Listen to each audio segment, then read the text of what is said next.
Okay, now with I believe about a week, a little over a week of the player created server merge on Adrenaline, we have some data, and ahead of the Alliance Committee meeting headed tonight, I decided to make this video. This is EsperC's State of the Guilds NA East, August 24, 2025. I'll be doing some power rankings. My current take on Adrenaline and problems I see headed into both September 3rd and the Tier 3 release on September 18th. Okay, for those who don't know, there's a super secret Discord of a super committee of guild leaders led by Funk Monk from Exodus. The intent is to create a balanced intra or inside server with periodic reevaluation of alliances. I'm not going to disclose all the rules and terms, but some of them include no poaching, and one alliance winning Nebula more than 2 times leads to re-examination. In my opinion, both rules already breached, but this is my personal opinion. I believe this is good intentions, but the server is rapidly deteriorating to two-party status. You will see what I mean as I further discuss this video. But anyways, without further ado, I think what people want to know is the power rankings. So let's get started on that.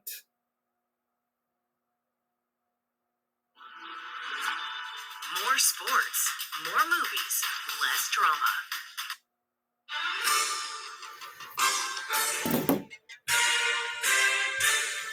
Okay, number 1 is Exodus. What a surprise!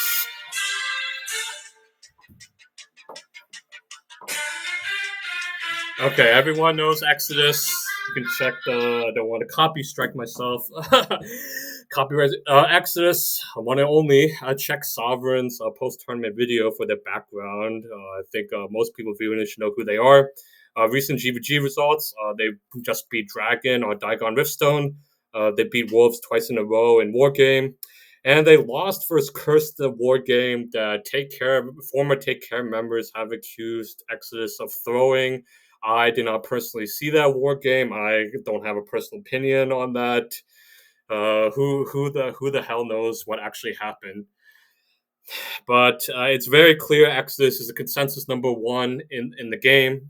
What do you do with them? I think one of the biggest problems is that they're already warping the server dynamic because there are certain guilds that only want to play with them. I'm not surprised. I mean, Exodus is the number 1 guild, but this kind of warps your attempt at creating a competitive server where you have people just lining up to want to play with you or join your guild. I joked before Exodus came that Exodus comes, they're going to be like the DMV on Saturday morning. The line's going to be going out the door, and then so. That leads to number 2. My comparison is Take Care Hydra. I mean, they have several TC members at this point. And I mean, I think the Dragon is the consensus number 2 guild, kind of how people thought that TC was maybe, the number 2 outside of the tier alliance. And also when they were allied with Exodus at one point. Recent Dragon GVG results. Yeah, we already talked about. They lost first Exodus. They beat Gravity previously on DWAGON. They already been Wolves and Cursed in War Games. They lost Wolves and Pokila Rift. People have said that Dragon only had like 40-something members online at the time. I'll take that at face value. I wasn't actually there. This is just secondhand. This is another elephant in the room. It kind of reminds me of the supple versus tier dynamic. What do you do with the consensus number 1 and number 2 alliance leaders or guilds left in the game? Dragons equally as so much Exodus creating a warped server dynamic where people just want to play with them or line up to join them. And similarly to Exodus, they also have their own DMV waiting line. I believe that this is one of the biggest problems Adrenaline has. There's such a big gap between the number 1 and number 2 guilds and the rest of the server. I'm going to be very blunt about this. This is a huge problem. And then number 3 is Cursed. Why is my comparison to Dragon? I think that Cursed has made a very smart decision and holding out and not going to adrenaline. This is similar to Dragon not inserting themselves into the supple versus tier dynamic on Ivory during the tournament. If I were cursed, there is no reason at all for me to come to adrenaline until at least it can be proven that a non-dragon, non-Exodus alliance can work. Otherwise, if I were in cursed position, I'm being set up to fail. With tier 3 around the corner, just how like Dragon did not come to Ivory during the tournament, for well, I'm not going to speak to the exact reasons, but I think that was also a smart move at the time. I think Curse has objectively made the right decision in sitting out for the short term. I will say, though, that while this objectively is probably the best decision for Cursed, this has contributed to a power vacuum in Adrenaline of no viable third party at the moment. This leads me to number 4. Okay, why am I comparing Infamy to Oso? So before the Oso members get on my case, I think Soul Feast is a better shot caller than Kata, but it's a similar dynamic where Infamy has a shot caller. Where when Infamy was out of Exodus, Exodus basically delegated shot calling for the rest of the guilds, like for Spooky and whatever their fourth guild was, to Infamy, while Exodus managed on their own. Kata is a perfectly capable shot caller. I also feel like kind of how Oso I think wisely chose to ally Supple eventually before retiring before the tournament. Infamy is smart for allying Dragon rather than being alliance leader, the third party alliance leader, for the doomed position, or the position that everyone's trying to avoid at the moment. But again, just like Curse not being here and Infamy not willing to run the third alliance, this is leading to a power vacuum on Adrenaline. And one of the questions I have is, with the alliances being changed from 4 to 2 on September 3rd, is Dragon and Infamy going to be, they're going to hook up and be a permanent married couple moving forward? Number 5 is Wolves of War. My comparison to Tsunami. Now, this will take us a little bit of thought process. This is also not by any means an insult to Ratty. Ratty is a very respected shot caller. The reason why I say this is because, for people who may recall, when the server consolidation was announced, I think in February, Tsunami was, a guild that kind of bounced around a bit, then found their home creating a 4 stack on Carnix, kind of like how Wolves eventually bounced around transfer servers, and they found their home on Adrenaline after both Helloing and Supple left. During the Ivory Super Server, Tsunami ran into Dragon, ironically, lost to Dragon a couple of times, and then Tsunami basically disbanded. People in Dragon Aerolite will know the reference. This is what I fear. This is what I fear about Wolves of War. I don't think they are meant to be an alliance leader. To be bluntly speaking, I think Wolves of War is very fine as a number 2 guild, but they're going to run into the same issue that Tsunami ran into Ivory when Tsunami decided they were going to still try on their own in the Super Server merge. I just don't think it's a good. I don't think Wolves of War really should. They should not be expected to be an alliance leader, and if they're pigeoned or forced into pigeonholed or forced into this position, I don't know if Adrenaline is the right long-term move for that guild. Unfortunately, Wolves has pinned themselves into a corner with some unsavvy politicking, leaked DMs, and generally alienating people. Hopefully Edston can fix that situation, but I mean, this is just my personal opinion. But I mean, I think headed to tier 3 and beyond, I'm not sure Wolves should be on Adrenaline as it stands. At least Wolves should not be forced to be an alliance leader, in my opinion. Number 6 is Jailed. people in the know will find it funny that I'm comparing to Gravity because, this is why Guddle loves McLovin, and it seems like Jailed is married to Gravity. But if you look at Jailed, like, I really think that partly why it seems like Guddle and McLovin, Jailed and Gravity get along is because they're very similar. And I think that Jailed has become like what Gravity was when Gravity was a castle holder and alliance leader in Adrenaline after Helloing left. I think Jailed is high attendance. There's a lot of solid fighters. both the original Jailed and Spin Car Static, formerly of TC. They love to fight in the sense they're very kindred spirit with Guttle. Recent war game results, they did beat Gravity in the war game. They also lost to Dragon in the war game. This is what I'm. This is the same position as Wolves, honestly, and I'm basically tipping my hand where I think Gravity is. I think Guilds rank 5 through 8 in Adrenaline are honestly no man's land. This is kind of like with the Ivory and Xerath dynamic. That if you're number 5 through 8, you're just at high risk of poaching and just bleeding members to the top over time. And unless I mean, the supposedly super committee is meeting tonight, but changes need to happen fast.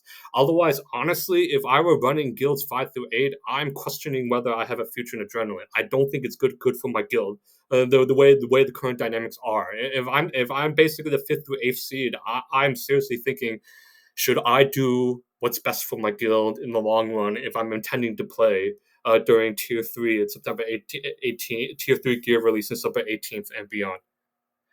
I tip my hand. The number 7 is Gravity. My comparison is Legendary. So Gravity in many ways reminds me of Legendary. That it's a very solid GV guild versus fighters, but they're kind of stuck in this no man's land where they're going to just at risk of poaching. There's already been some poaching issues, and yeah, in this sense we're in purgatory with Wolves Jailed and what I believe the number 8 guild. GVG results: beat Splash twice, lost first Dragon, beat Release in GVG Portal, and lost to Jailed in a war game. Number 8 is Released, now known as Spoke. My comparison is Hailstorm. It's kind of ironic because the Digi players in Hailstorm merged with Gravity, but Released with this current massive merger, merging with including shot callers and some of Hinge players. It kind of reminds me of how Hailstorm strengthened when they kind of gobbled up people. But it'll kind of like Hailstorm moving forward. They're now in no man's land of what do we do now. Released was supposed to be, several weeks ago, last month. Everyone thought that Released was going to be one of the Alliance leaders, perhaps that had the ability to be the non-Dragon, non-Exodus Alliance leader heading to the Adrenaline Super Server, but it Released fell off. Part of it is just attrition. They did lose a lot of players. Released as a guild. They greatly improved when they married with and Stellarite. I think helped a lot. Has some solid shot callers and complemented Released very well. It remains to see how strong this Released will be after their recent merger. Number 9 is Snake. So I compare them to the Released of old, with a very high emphasis on micro. But I mean, I've said this about Snake before. I don't think they should have been an alliance leader. They need to pair themselves with a shot calling guild like they had like what the Released dynamic. Like Snake needs to find their their blood feud versus Wolves. I don't know if Edston managed to successfully negotiate this away. I think this is well known that they don't get along. I'm not at liberty to discuss. I have serious concerns. There's a unique issue there in the grand scheme of things that I'm not at liberty to discuss. I will leave it to the committee to address this. Number 10 is Splash Damage. My comparison is Privateers. I think part of this is because I'll give credit to Splash Damage. They're willing to give second chances to people, but they have some problematic members that cause friction with other guilds. Recent GVG results, they lost to Gravity twice at Stones. I believe they did beat Auroras at a Stone. Splash Damage is hugging onto with Dragon and Infamy for dear life. I don't know if they can count on this after September 3rd. This is one of the guilds that needs to seriously think about what are they going to do after Alliance is cut down to 2 and what they want to do head into Tier 3. I guess a reminder of Privateers. Privateers is a solid guild, but Privateers really, I believe, made the correct decision in going to Stellarite and staying out of the big tournament guild fracas. during the lifespan of the tournament. Eventually, things were out of their control when Supple left because they believed Tier was too strong for them, and Supple went to Stellarite as last resort. But Privateers had a good run, partly with some savvy politicking and picking the right server.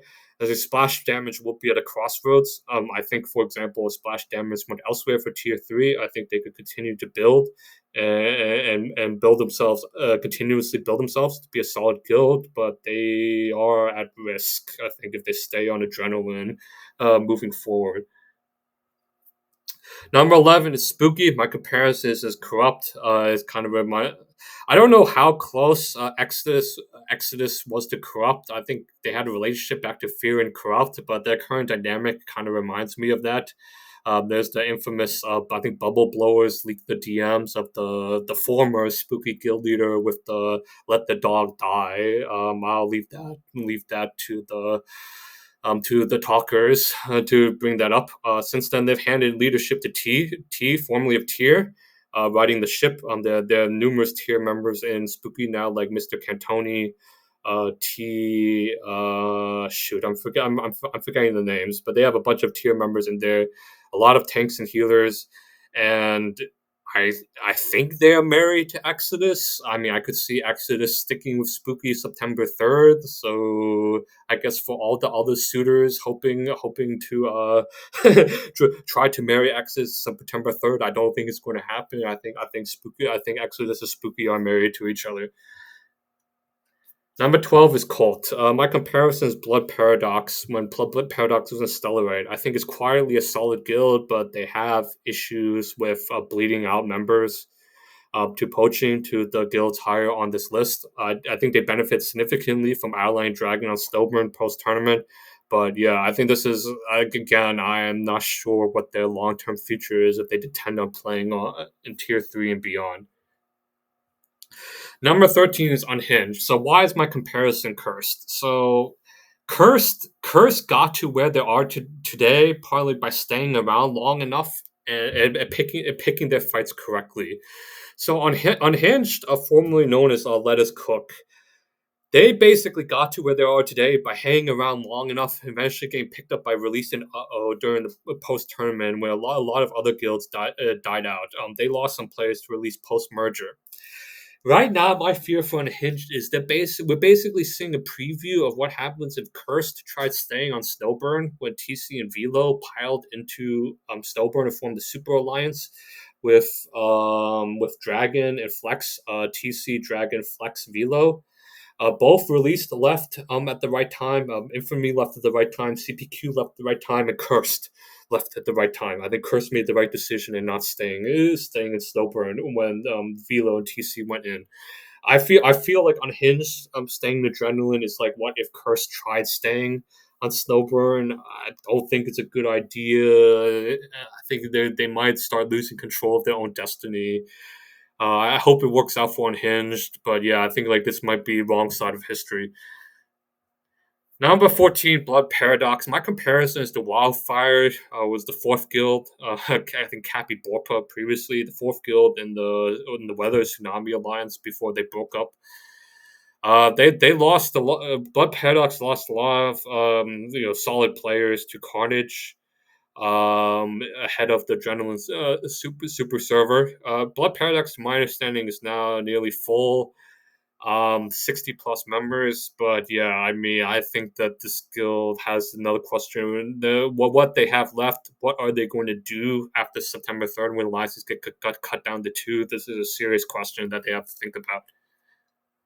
Number 15 is Villainous. I'll give credit. I have nothing but praise for Bargo, because they know what they are. I think Villainous truly is. I think they advertise themselves in the tournament as a semi hardcore guild. The longtime gaming community. A lot of people say that, but I think Villainous is one of the few that stuck to their guns and they know who they are, and they've been around. For a long time, so long as I've been in the game since the end of January 2025, by sticking to the guns, I give them full credit. I predicted Villainous would beat Hickey in the tournament, and they did. Good for them as well. Number 16 is Sales. They have a lot of Valor Lethal players from Pippin and Snowburn.